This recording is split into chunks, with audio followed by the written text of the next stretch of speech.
welcome to the Tabletop Games blog topic discussion. Translation challenges. Good translations are important. We take language so much for granted, whether it's written down, spoken out loud, or conveyed via signs. Yet, when we communicate with others, we sometimes notice how words can be misinterpreted. We can see how a message can come across differently from how it was intended. That is when we realize how important words actually are. Choosing one word over another can make a huge difference. It's already hard enough to get your point across in your native language, but it reaches a completely new level of difficulty when you use a foreign tongue. I think language is especially important in rulebooks. Many of us in the hobby are used to the idea that some words have a specific meaning in a game that is sometimes not quite the same in everyday use. These words form the terminology of the game. For example, destroying an opponent doesn't imply that you rip up the relevant card or set fire to the plastic mini, like you might expect when you consider the word's meaning in common use. Instead, the term destroy in a game could mean that you remove a card and put it back in the box. There are plenty of rulebooks that are really good at using terms consistently throughout. Specific words will have exactly the same meaning in every context of the game. They will be clearly defined, and it's that clarity that makes those games much easier to learn, as opposed to games where words have slightly different meanings depending on their context. So, if a rulebook is well written in its native language, it's crucial it is translated just as well.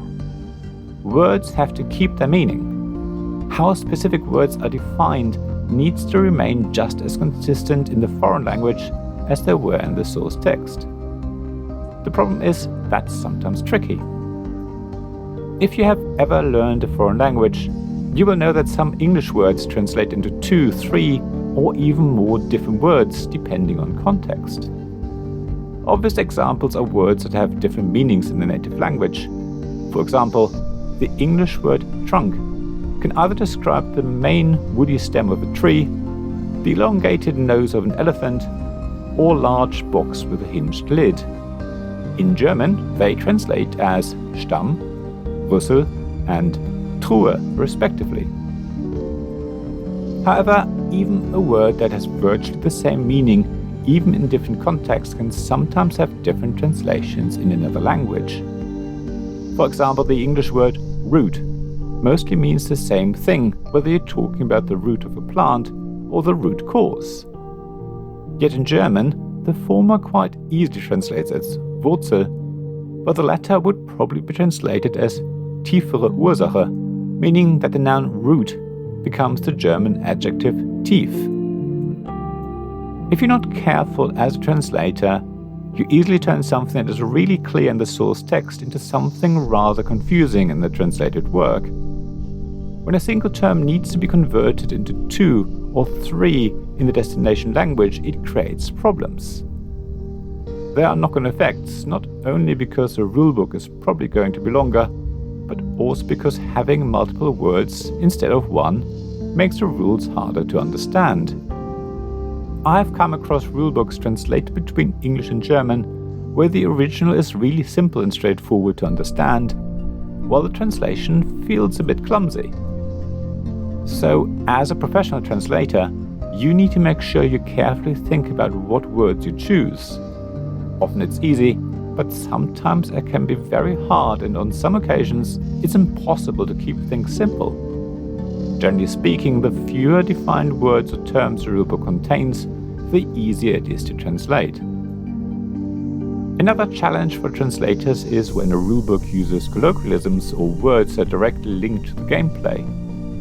There are situations where a source word is a perfect fit in the context of mechanism or maybe the setting, but translating it isn't so easy. The word green refers to the color as well as the idea of being environmentally friendly. In other languages, that's not necessarily the case. So if a game requires a single word to describe both, because maybe there are green spaces on the game board, it can be impossible to translate it into certain other languages. There are also many other things to consider when converting a rulebook into a new language. Practical things such as how certain languages usually make for longer words, which affects the layout of a rulebook, or how colloquialisms translate are something professional translators will have to deal with and find solutions for. All of this takes time. It's easy to think that sticking your rulebook into an online translation tool will do the job, but of course, that's not the case. These tools do get better, but at the end of the day, while they create something that certainly conveys the meaning of the original, it still reads oddly to a native speaker of the destination language. You're always better off employing a professional translator if you want your game to be professional. That is not to say that fan rules translations don't have their place. Many are excellent, of course. It really shows when the work was done by someone who speaks both languages natively. The passion for the game shines through. It is clear that these people want the game to be accessible in their own language. Yet, if you're a publisher, you should not rely on fans translating your game for you. The hard work deserves to be paid, like everything else that makes up your game. Of course, I have to use this opportunity to direct you to my own services under the Make My Game Travel banner.